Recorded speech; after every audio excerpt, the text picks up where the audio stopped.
Băi, ce faci, mă, acolo? Bine, frate, uite-mă. Te joci? Da. Dar ce te joci? Metin. Ce mete, nu? Metin 2 euro. Ce, mă? Stai, ia stai, mă, așa.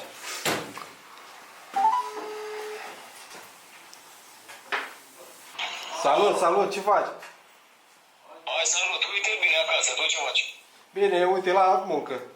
Te aștept aici, că am un client. Te așteaptă să-l tunzi. La ora asta? Da, da, la ora asta. Hai, te aștept, că e urgent. Am înțeles, hai că vine băiatul. Hai, te aștept. Pa, pa, pa.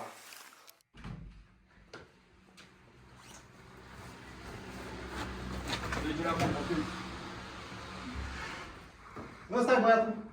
Nu stai, mă. Tu vrei, mă, să fii tu la ora asta? Da.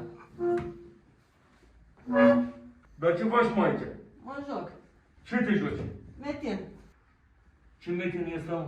Metin 2 euro. Păi vă pizdo. Cu nenea. Metin 2 euro? Da. Săgeți! La piept! Culcat! Culcat, băga mea! Ia dai, mă.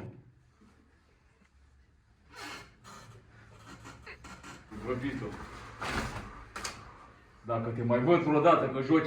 Te omor, bulangiule! Da, Ai înțeles? Da. Stai în genunchi și du-ți rasta, mă. 10 flotări!